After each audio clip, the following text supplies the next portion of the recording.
Prabhupada, Prabhupada, Jaya Jaya Prabhupada.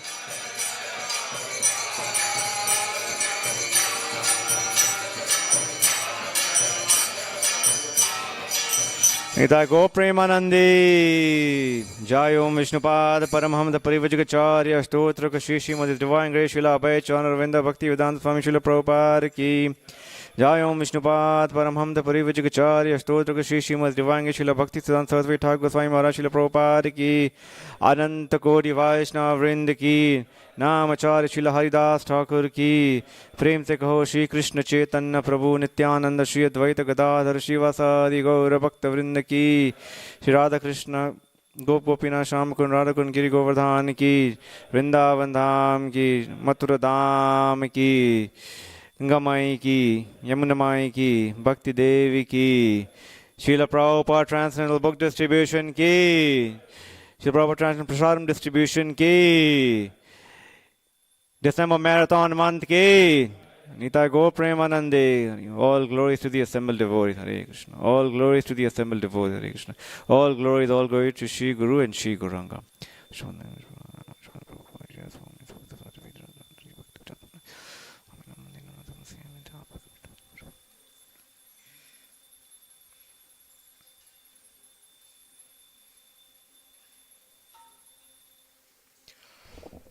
Hare Krishna. Thank you everyone for coming to this morning's Bhagavatam class. We are reading from Canto 4, Chapter 24, Text 54. This chapter is titled Chanting the Song Sung by Lord Shiva, or Rudra Gita. So we'll read in response. Om Namo Bhagavate Vasudevaya. Om Namo Bhagavate Vasudevaya. Om Namo Bhagavate Vasudevaya.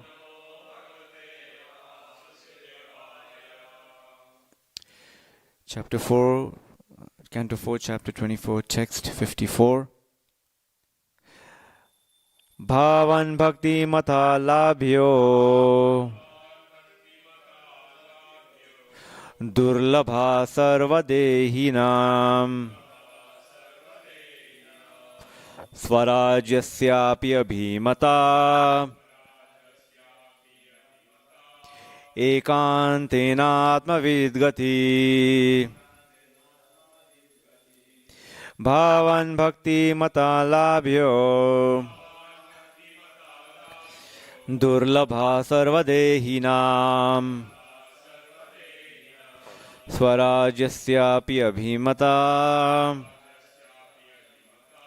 Ekantena Atmavidgati. Bhavan Bhakti Mata Labhyo Durlabha Sarvadehinam Swarajyasyapi Abhimata Ekantena Atmavidgati.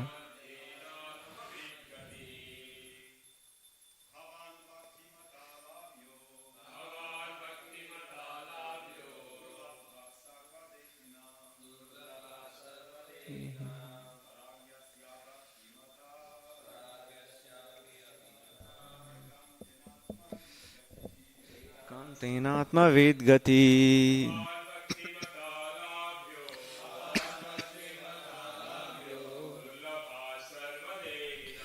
Durlabha Sarvadehinam Abhimata Ekantena Atmavidgati. Bhavan Bhakti Mata Labhyo Durlabha Sarvade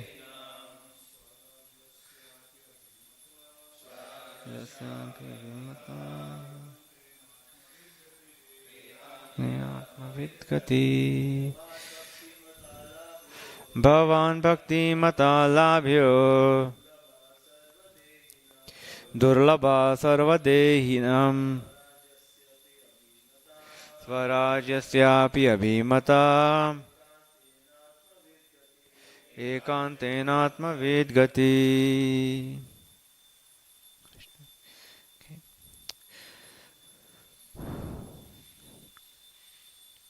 Bhavan, your grace. Bhakti mata, by the devotee. Labhya, obtainable. Durlabha, very difficult to be obtained. Sarvadehinam, of all other living entities. Swarajyasya, of the King of Heaven. Api, even. Abhimata, the ultimate goal. Ekantena, by oneness. Atmavit, of the self-realized. Gatihi, the ultimate destination. Translation and purport by His Divine Grace, Srila Abhay Chanaravinda Bhakti Vedanta Swami Srila Prabhupada. Srila Prabhupada ki. Translation. My dear Lord, the King in charge of the heavenly kingdom is also desirous of obtaining the ultimate goal of life, devotional service. Similarly, you are the ultimate destination of those who identify themselves with you, ahaṁ brahmāsmi. However, it is very difficult for them to attain you, whereas a devotee can very easily attain your Lordship. Purport. As stated in Brahma Samhita, Vedeshu durlabham adurlabhamadna bhakto. This indicates that it is very difficult for one to attain the ultimate goal of life and reach the supreme destination, Vaikuntha Loka or Goloka Vrindavan, simply by studying Vedanta philosophy or Vedic literature. However, this highest perfectional stage can be attained by the devotees very easily. That is the meaning of Vedeshu durlabham adurlabham atma bhakto. The same point is confirmed by Lord Shiva in this verse. The Lord is very difficult for the karma yogis, jnana yogis and dhyana yogis to attain. Those who are bhakti yogis, however, have no difficulty at all. In the word Swarajyasya, Swar refers to Svargaloka, the heavenly planet, and Swarajya refers to the ruler of the heavenly planet, Indra. Generally, karmis desire elevation to heavenly planets, but King Indra desires to become perfect in bhakti yoga. Those who identify themselves as ahaṁ brahmāsmi, I am the supreme Brahman, one with the absolute truth, also ultimately desire to attain perfect liberation in the Vaikuntha planets of Goloka Vrindavan. In Bhagavad Gita, chapter 18, verse 55, it is said, Bhaktya mam abhijanati yavan chaschasmati tatvataha. Tato mam tatvato jnatva vishate tad anantaram. One can understand the Supreme Personality as He is only by devotional service. And when one is in full consciousness of the Supreme Lord by such devotion, he can enter into the kingdom of God. Thus, if one desires to enter into the spiritual world, he must try to understand the Supreme Personality of Godhead by practicing Bhakti Yoga. Similarly, by practicing Bhakti Yoga, one can understand the Supreme Lord in truth, but without such understanding, one cannot enter the spiritual kingdom. One may be elevated to the heavenly planets or may realize himself as Brahman, ahaṁ brahmāsmi. But that is not the end of realization. One must realize the position of Supreme Personality of Godhead by Bhakti Yoga, then real perfection of life is attained. Om Ajnanatimirandasya Gyananjana Shalakaya Chakshurun Militam Yena Tasmai Shri Guruve Namaha Shri Chaitanya Mano Vishtam Sapitam Yena Bhutale Swayam Rupa Kadamayam Dadati Swapadantikam Vandeham Shri Guru Shri Yuta Padakamalam Shri Gurun Vaishnavam Cha Shri Rupam Sagrajatam Sahagana Raghunathanvitam Tam Sajivam Sadvaitam Savadutam Parijana Sahitam Krishna Chaitanya Devam Shri Radha Krishna Padan Sahagana Lalita Shri Vishakanvitam Cha He Krishna Karuna Sindhu Dinabandhu Jagatpade Gopesha Gopika Kanta Radha Kanta Namostute Tapta Kanchana Gaurangi Radhe Vrindavaneshwari Rishabhanu Shute Devi Pranamami Hari Priye Vancha Kalpatirubhascha Kripa Sindhu Vacha Patitanam Pavanebhyo Vaishnavebhyo Namo Namaha Jai Shri Krishna Chaitanya Prabhu Nityananda Shri Advaita Gadadhara Shri Vasadi Gaura Bhakta Vrinda Hare Krishna Krishna Krishna Hare Hare Hare Rama Rama Rama Hare Hare Hare Krishna Krishna Krishna Hare Hare Hare Rama Rama Rama Hare Hare Hare Krishna Krishna Krishna Hare Hare Hare Rama Rama Rama Hare Hare.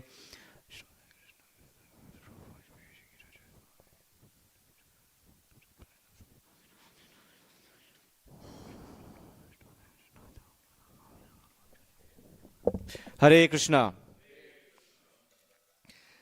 So I'll read the verse again. Canto 4, chapter 24, text number 54. My dear Lord, the King in charge of the heavenly kingdom is also desirous of obtaining the ultimate goal of life, devotional service. Similarly, you are the ultimate destination of those who identify themselves with you, ahaṁ brahmāsmi. However, it is very difficult for them to attain you, where the devotee can very easily attain your Lordship. So we are reading from this section, which, as per the theme in this chapter, is titled The Glories of Bhakti Yoga, or How Bhakti Yoga is the Topmost. We've gone through a beautiful section where Lord Shiva describes the beauty of the Lord. And as he's described that, now he's describing how one can achieve that darshan of the Lord, which is through Bhakti Yoga.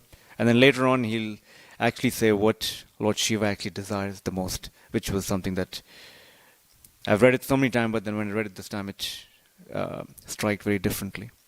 So when we read statements like that, especially in the Bhagavatam and Bhagavad Gita, how bhakti is the topmost, sometimes it may look like we are just, proselytizing. Oh, my religion is the best. Bhakti is the best. But we have to take into context what's being said and by whom it is being said.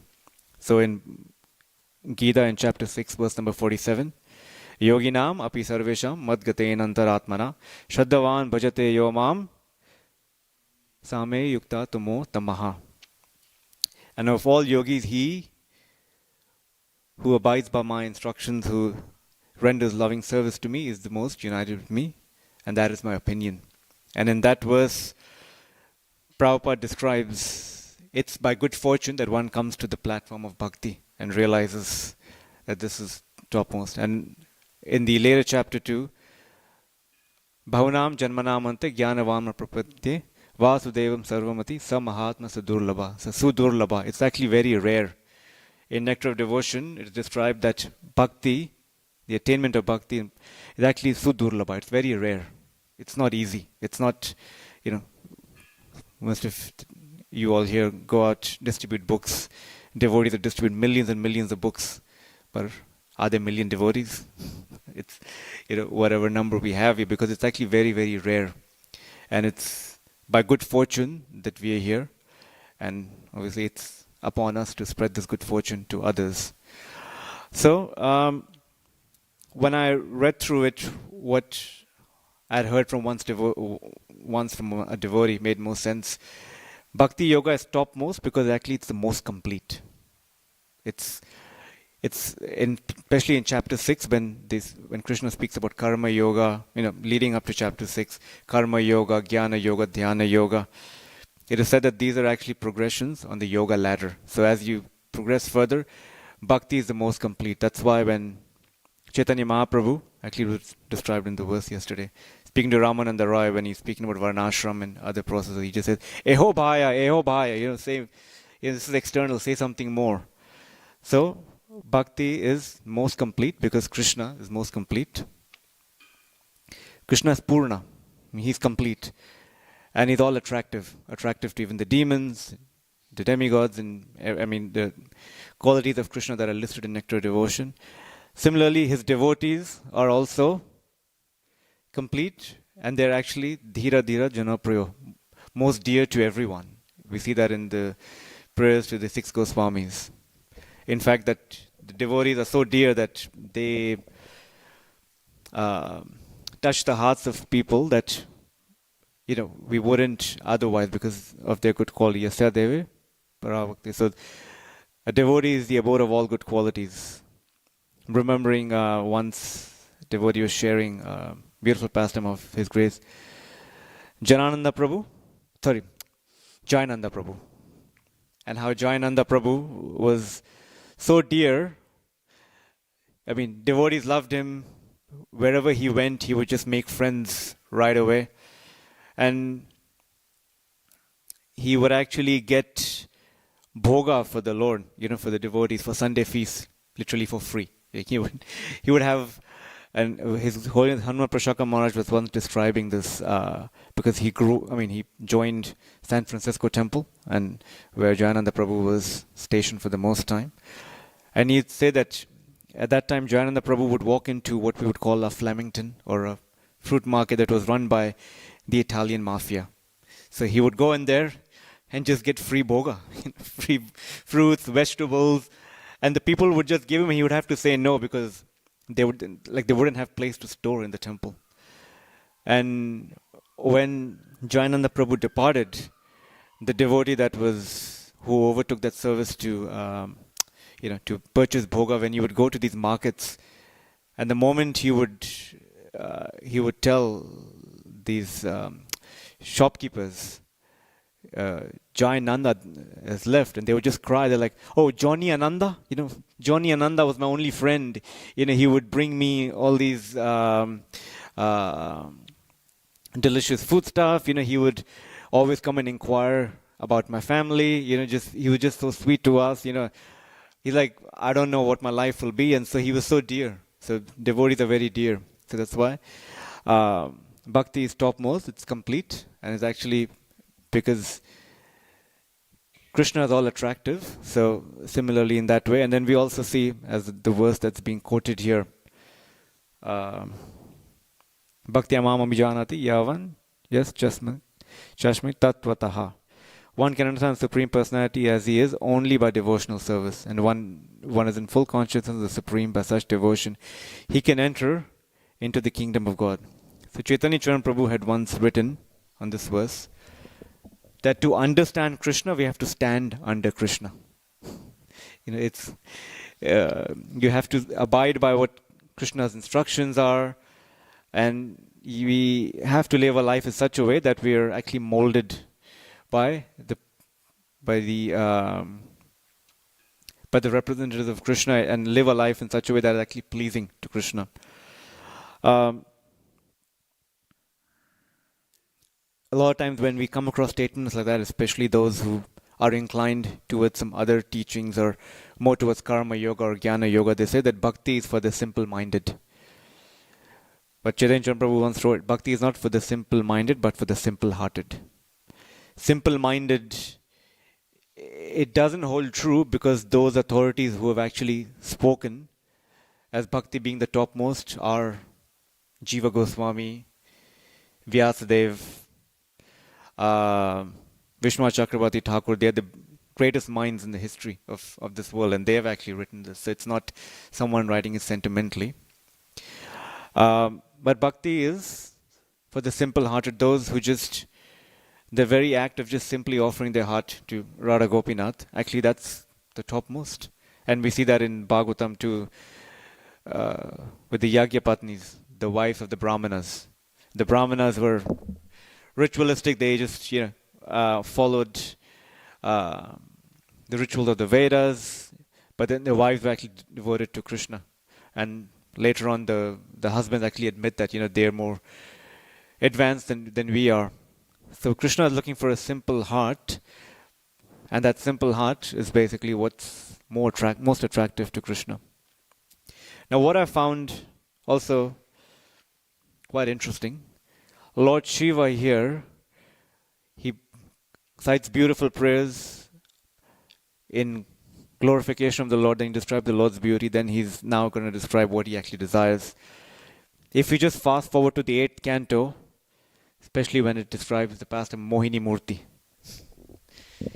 Lord Shiva, again, when the whole pastime has happened, when Mohini Murti takes away the nectar from the demons and gives it to the demigods, then Lord Shiva hears about it, and then he goes to Lord Vishnu with Parvati, and he offers very beautiful prayers, like how he's done here.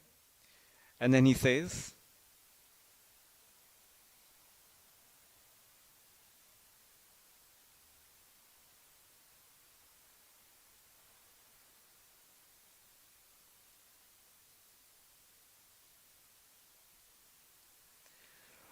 "My Lord, I have seen all your incarnations that have exhibited transcendental qualities, but this form of yours, as a beautiful woman, is something I desire to see."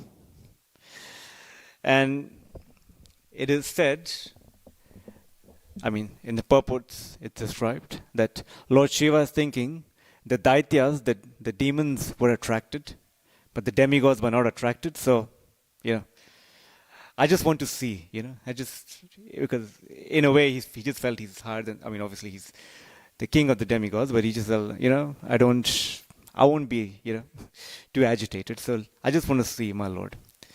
And at that time, it is described that Lord Vishnu has a smirk on his face, and he says, and it's described in the purport that actually it's a joking affair between the Lord and Lord Shiva. And he says, the Lord is also thinking, because Lord Shiva is the husband of Parvati, and he doesn't get agitated in her presence, so now what form do I need to manifest to actually agitate Lord Shiva? So it's a joking affair, but at the same time, in the purport, at least that's what I've understood, that Lord Shiva had a tinge of maybe pride, it happened to the Daityas, not to the demigods, so, I'm just going to be an observer just to see. And that time, Lord Shiva manifests a form that Lord Vishnu manifests a form that no one has seen in this creation. And Lord Shiva is just maddened later by desires to just have union with Mohini Murti, and he's sitting there in the presence of his wife, and he doesn't even, is not even bothered that, his wife is watching. And then what Lord Vishnu does is, Mohini Murti does, he runs past those sages who are sitting in meditation on Lord Shiva. And Lord Shiva is, not the least bothered. Or a lot of times when someone is correcting us, we like to be corrected in private. We don't want it to be where those that are, that we have some sphere of influence, hear that, because that'll just bring down our value in their eyes. So, but here Lord Shiva is not even, he doesn't even care. He just is being chased, and he's running around. And at that very moment that he comes to his senses, he's not even ashamed of what's just happened. He just says, "My Lord, how wonderful it is. I'm not even, this is, what more can I expect? You are the Lord, and you're the master of illusion." And then he offers a beautiful prayer to the Lord, and the Lord says, now that you have, now Maya will never bewilder you. So again, Lord Shiva is actually put to test by Lord Vishnu himself. So nothing can bewilder Lord Shiva other than Lord Vishnu himself. So now he's offering this prayer. And then later on, as his purport says, it's Lord Indra who is also desirous of the worship or the platform of bhakti. Now in the 10th canto, when we read how Indra, we just a month ago celebrated Govardhan Puja, how Indra becomes puffed up by by Krishna not giving him his share of the Govardhan Puja, and just diverting all to the worship of Govardhan, how he gets angry and he sends these devastating rain clouds to actually inundate Vrindavan. And then obviously, as we see, Krishna, just to teach him a lesson, described that he lifts Govardhan hill through his left pinky finger. And it said, Krishna wanted to tell him that to deal with the King of Heaven, all I need is my left pinky finger.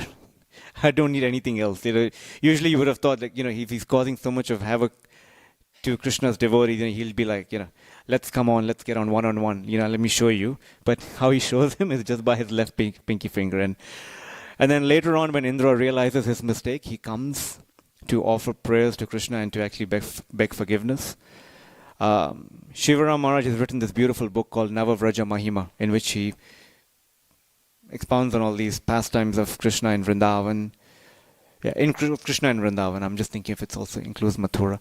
But in Krishna and Vrindavan, and that he says that when Indra comes there to Krishna and he's offering prayers, he starts off by offering prayers, and his mood is that he's being very, he's being very, the word I'm trying to find is, he's trying to calculate, So a lot of times, let's say if you've done something wrong and we go to a superior, we first try to ascertain what's the damage, like how much do I need to, oh, Prabhu, oh, sir, I've done this, I've just done this much, I've not done that. He's trying to do that, and Krishna immediately interrupts and says, because Krishna is the expert physician, he interrupts and says, my dear Indra, you are my devotee, so you cannot do that, but I think that the Samvartaka clouds acted independently. So you should actually go and punish them. And then Indra realizes that he can't hide from Krishna. He can't hide. He has to actually admit it fully. And then he says, oh my Lord, no. Actually, Samvartaka clouds only act under my direction. So it's actually I'm the one who's to be punished. And it is said that Indra thinks, what will Krishna say? He's thinking that Krishna shouldn't say, you know what? I performed this whole pastime just to lift Govardhan hill and give pleasure to my devotees. I'll leave your case to Yamaraj. Yamaraj will deal with you. So he's trying to understand Krishna's mind. And then Krishna tells him, yeah, okay, but everything works under my direction. So, but why did you ask Samvartaka clouds to do this? And then Indra tells him, actually, I became angry because my share was taken away from me. And Krishna says, my devotees, whenever they have anger, they curb it with intelligence. And then Indra says, yes, but my intelligence was contaminated, so that's why I couldn't. Then Krishna says, so now what do you want me to do? And he says, my Lord, please purify me by your mercy. And Krishna says, I did this just to bring you to your senses. When my devotee has a bit of pride, it interrupts in their service to me. So just be mindful of it and go back to your position, and then you'll be, and be situated in that. And then Mother Surabhi comes and offers prayers, and then she says, actually, you are our Lord, and that's how he gets crowned by the name Govinda. So what we are trying to get to here is these personalities who want to come to that platform of Anyabhilasha, who want to actually execute pure devotional service. They're not doing it out of sentiment. They are doing it out of their realization of being, having gone through that process and realizing it for themselves through the mercy of the Lord. So it's not just someone just saying, oh, like sometimes we just go to a spiritual master and say, like someone once went and told Prabhupada, I'm the most fallen. And Prabhupada said, you're the most of nothing.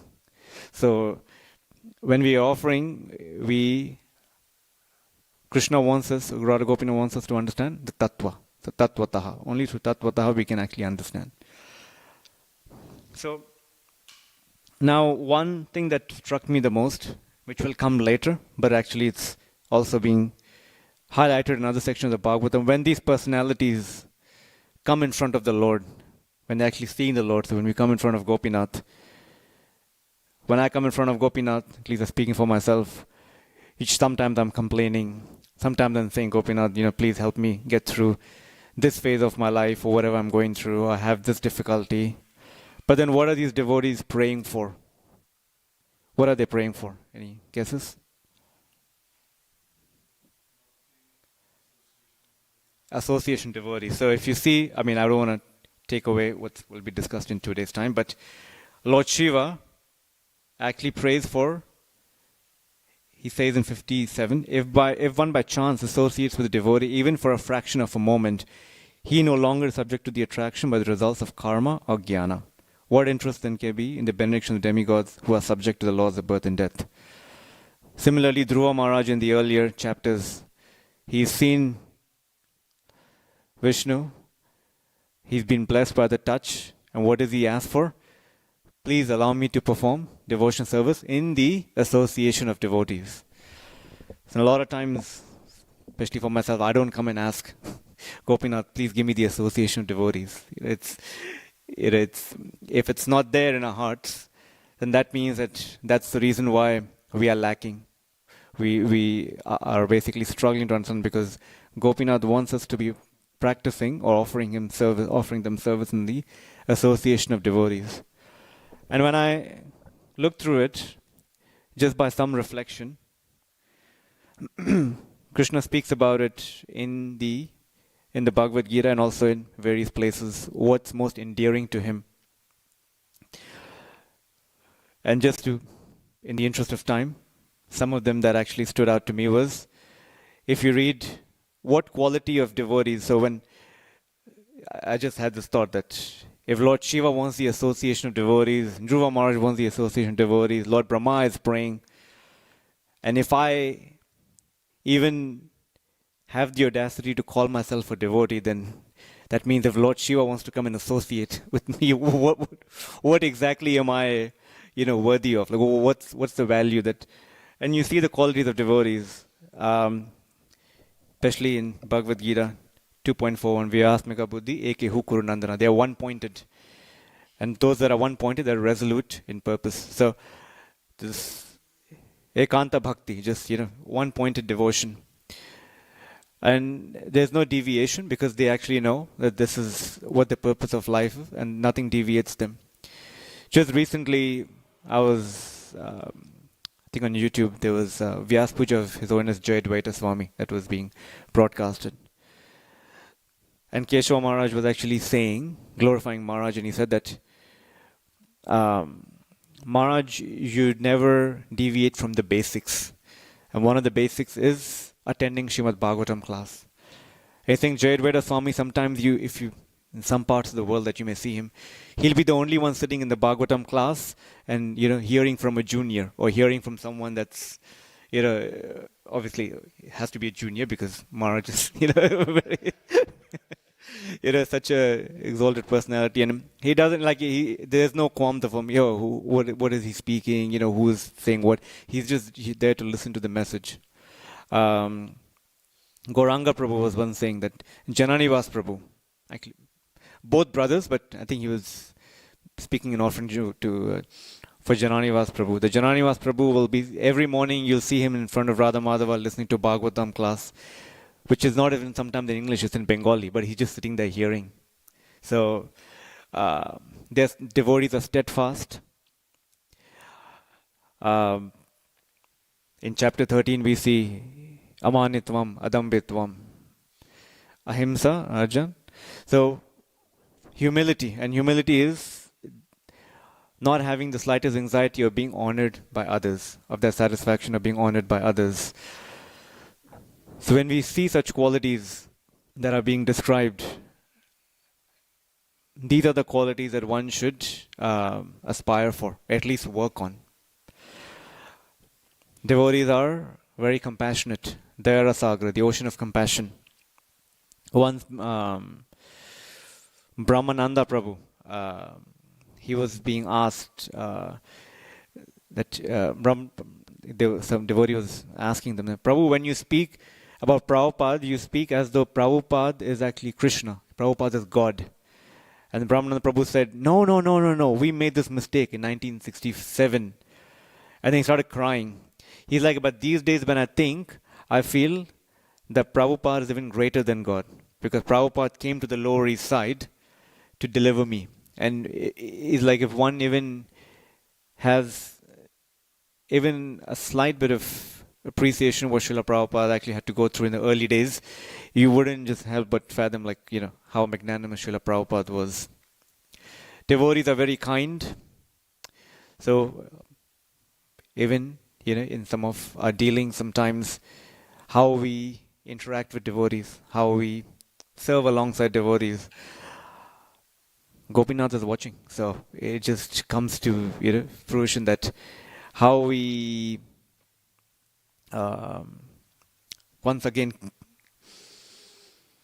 Keshava Swami was describing this incident of him during a book distribution marathon, that how he was in one town and he was actually distributing books, and he came across a very pious Christian lady, and she said, you're doing all this, but I think Jesus is your Lord, he'll protect you. And then Maharaj just kindly said, thank you, please pray for me. And then he was basically carrying, he went on to, whatever, he was distributing books, and he distributed, and he saw from the corner of his eye that this lady was standing in one corner with a newly purchased copy of a Bible. And he was busy, so the whole day went through, and he saw the lady didn't even move. And he then came, after everything was done, the lady came, saying, this is my gift to you. And he said, why didn't you give it to me earlier? Why did you have to wait the whole day? And she said, no, you were doing you were so determined, and you were speaking to people so lovingly that I didn't want to disturb you. And the Maharaj said, I'm distributing books, but do I really love the people that I'm distributing it to? Which means I'm putting all this effort, but do I even have a fraction of the love that that needs to go in to actually,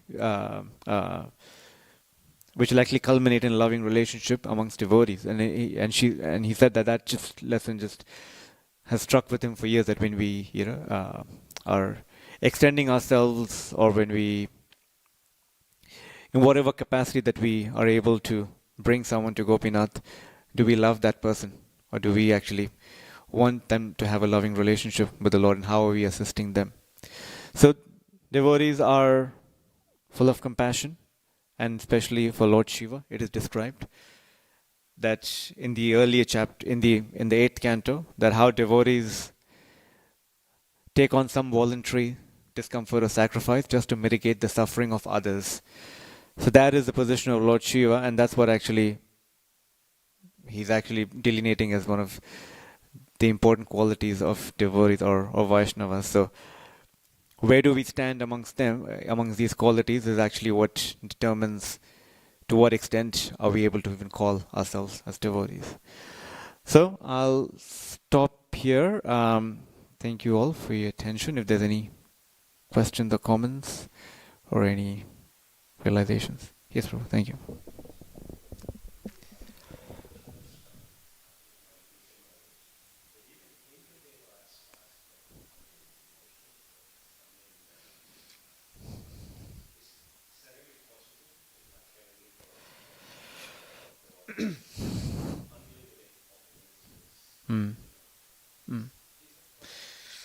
So what I read when Indra is offering prayers to Krishna in the Govardhan Hill pastime, towards the end, when Krishna asks Indra, well, now what do you want?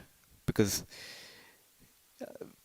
it is said, it's actually very beautifully described, and Dina Bandhu Prabhu, says it very poetically, that after Indra had offered prayers and all the demigods come, and then they're offering these very selected hymns of the Vedas, and Krishna is just seeing all these hymns of the Vedas that are spoken like puppets, like pa pa pa pa pa. They're saying that, and Krishna is like, what, when will you stop? I want to go and play with my friends. So you better stop soon. So when all this is done, he asks Indra Dev, what do you want? And then Indra says, please bestow your mercy on an expansion of mind which is about to join you for your pastime, which is Arjuna. So he becomes, like, his expansion becomes, obviously, Arjuna is one of, an expansion of him. So that's where I've seen. Now, where he specifically prays for devotional service, prayers of Indra to Krishna is there. But this is something that I read, and I'm like, okay, that makes sense. Thank you, Prabhu. Anything else? Yes, Prabhu.